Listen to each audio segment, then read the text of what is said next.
Salam alaikum, bonjour tout le monde.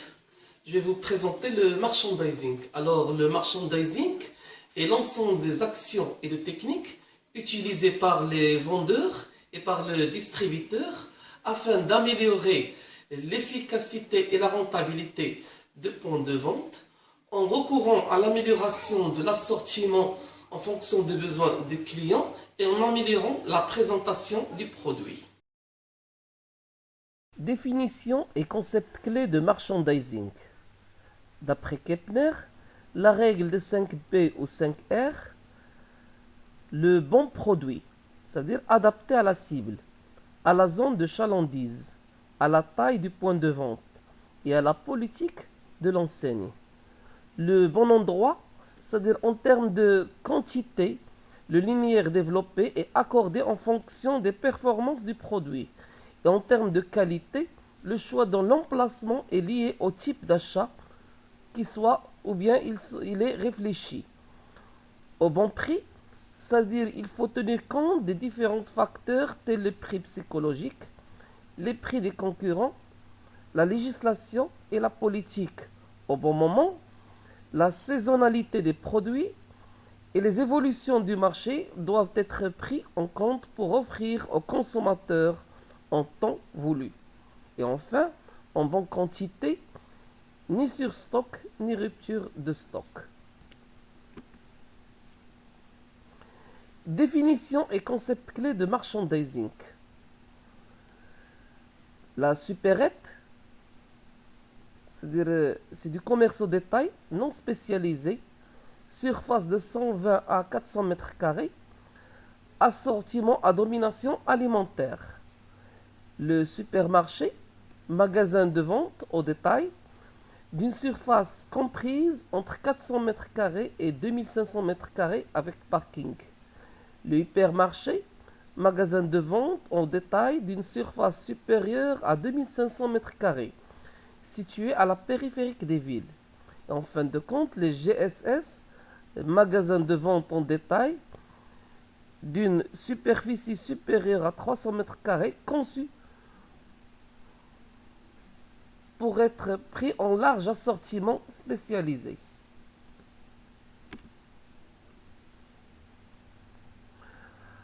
Alors, on va essayer de définir certains mots-clés, tels que l'assortiment. Donc, c'est en fait la variété de produits offerts à la clientèle. Alors, l'assortiment est défini par trois caractéristiques: la longueur, c'est-à-dire le nombre total des références proposées par le point de vente, la largeur, le nombre de besoins différents que l'assortiment pourra satisfaire, et la profondeur, le nombre de possibilités différentes que l'entreprise a dans son assortiment pour satisfaire un même besoin. Une référence désigne un produit particulier. Les gondoles, il s'agit de supports de présentation des produits ayant en général une hauteur de 1,80 m et 5 étagères. Maintenant, la tête du gondole. Ce sont des présentoirs complémentaires fixes ou mobiles qui sont positionnés aux extrémités du gondole. Le gondole, la tête du gondole. Elles sont utilisées principalement pour les promotions qui doivent être fréquemment renouvelées, 8 à 15 jours environ, pour conserver leur impact promotionnel. Le planogramme représente l'implantation des marchandises au niveau des gondoles. Ainsi, le rayon bricolage dispose de 6 gondoles, un nombre qui reste insuffisant pour exposer un assortiment aussi large que celui de la concurrence. Le mètre linéaire, c'est l'unité de mesure qui permettra de déterminer l'espace attribué à chaque référence. Il correspond à une longueur de 1 mètre sur le mobilier qui sert de présentoir pour le produit. وهذا le mètre linéaire. 1 mètre linéaire.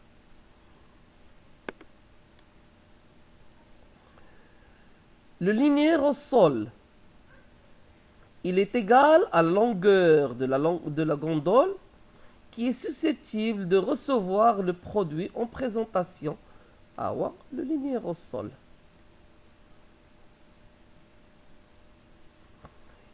Maintenant, le linéaire développé, il correspond au total des longueurs de présentation à tous les niveaux. Total 1, la longueur, plus ça de la longueur, plus ça de la longueur. On peut donc dire que le linéaire développé est égal au linéaire au sol multiplié par le nombre de niveaux sur le gondole.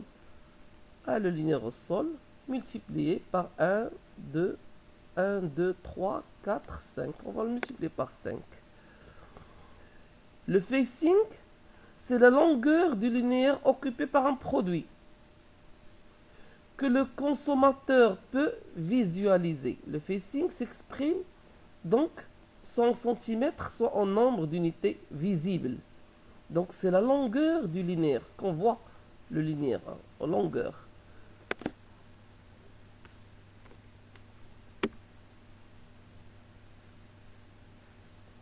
Alors qu'est-ce qu'un stop rayon? Le stop rayon est un élément de la publicité sur lieu de vente qui vient se fixer sur les linéaires. Sa fonction est de capter l'attention de l'acheteur qui parcourt un rayon et de le stopper. Et voilà. Donc il y a de la marchandise entre les deux stop rayons. Le balisage du linéaire. Le balisage du linéaire est l'action d'équiper un linéaire de différents éléments d'information et d'orientation client. Le balisage de linéaire doit permettre de favoriser les ventes, mais également de faciliter le repérage et l'orientation client au sein du linéaire. Donc au sein du linéaire.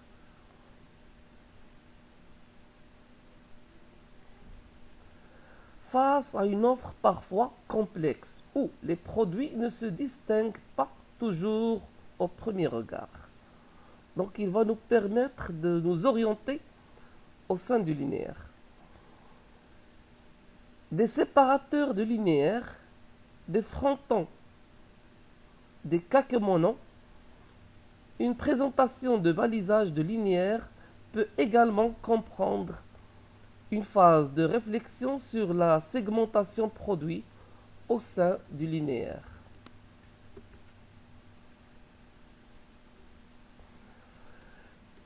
L'habillage bac est un kit de publicité de lieu de vente fourni au distributeur par un industriel lorsque son ou ses produits font l'objet d'une promotion en bac ou meuble réfrigéré. Un Nilo Box est un ensemble d'éléments de PLV qui combine les caractéristiques d'un Nilo et d'une box. Voilà.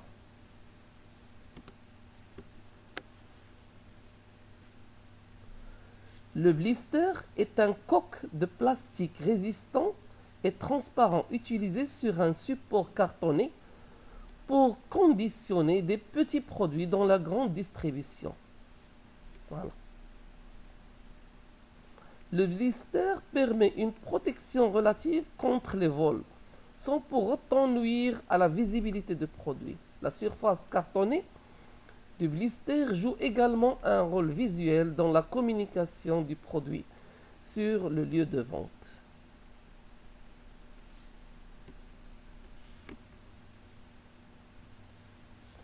Les tracking désignent les techniques d'étude du regard au comportement oculaire.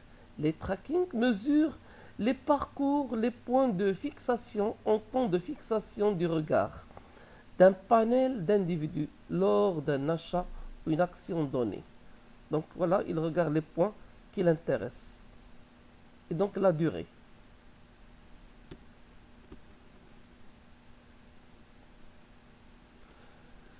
Le pegboard est un mobilier de vente prenant la forme d'un support bois ou métallique percé de trous qui permettent de placer librement des tiges ou crochets, support des produits en vente. Les voilà.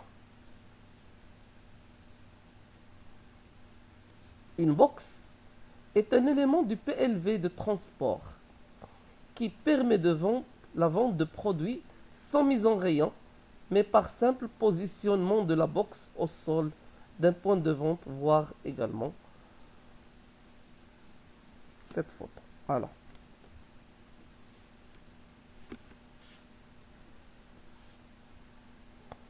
on va voir trois types de merchandising. Le merchandising d'organisation, qui consiste à déterminer l'emplacement des différents rayons. Le merchandising de gestion, qui a pour objet d'optimiser les ventes par le choix de l'assortiment proposé à la clientèle. Et en fin de compte, le merchandising de séduction.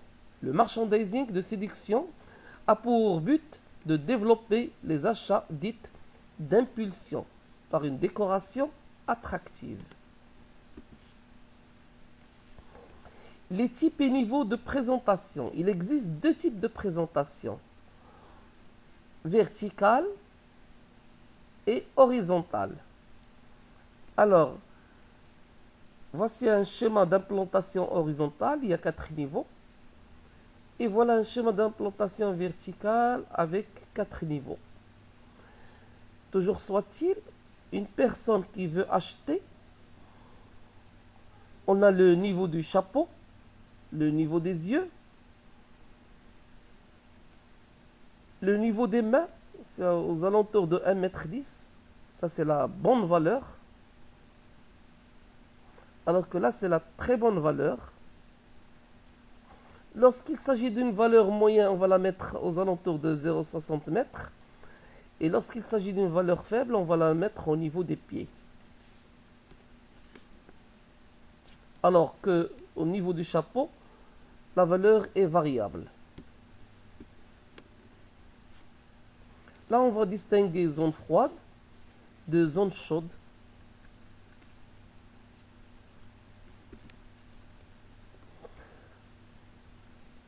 Et en fin de compte, on va recourir au calcul de certains ratios de gestion des ventes. On va dire panier moyen du magasin, c'est le chiffre d'affaires total du magasin divisé par le nombre de passages en caisse du magasin. Le panier moyen par famille, c'est le chiffre d'affaires total par famille divisé par le nombre de passages en caisse magasin. Le poids de la famille, c'est le chiffre d'affaires de la famille divisé par le chiffre d'affaires du magasin. Le prix moyen des ventes, c'est le chiffre d'affaires total du magasin par la quantité vendue. Taux de saisonnalité, c'est le chiffre d'affaires du mois divisé par le chiffre d'affaires moyen mensuel.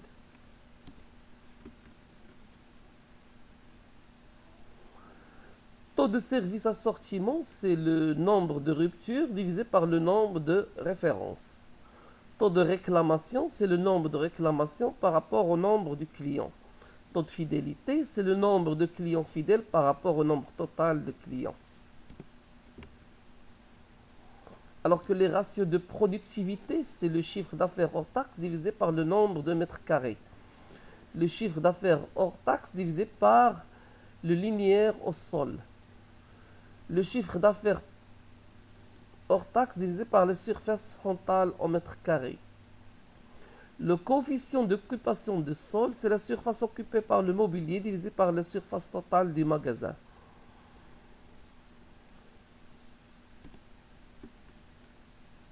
Alors que les ratios de rentabilité, il y a la marge brute hors taxe par rapport à la surface de vente. Il y a aussi la marge brute hors taxe divisée par la surface de vente plus les réserves. Le taux de marge brute qui est égal à la marge brute hors taxe divisé par le chiffre d'affaires hors taxe. Le marge brute hors taxe, c'est le chiffre d'affaires TTC divisé par 1 plus TVA, moins le prix d'achat hors taxe. Il y a des ratios financiers, tels que la capacité à acheter du stock, les fournisseurs par rapport au stock, la capacité à payer les fournisseurs, liquidité cash flow, la capacité à générer des bénéfices, bénéfices nets par rapport au chiffre d'affaires hors taxe. Maintenant, on va voir la capacité de stockage. C'est le nombre de produits qu'il est possible de stocker sur un même étagère. Donc, on n'a qu'à multiplier la longueur du produit par la hauteur de l'étagère. Ça nous donne la capacité de stockage.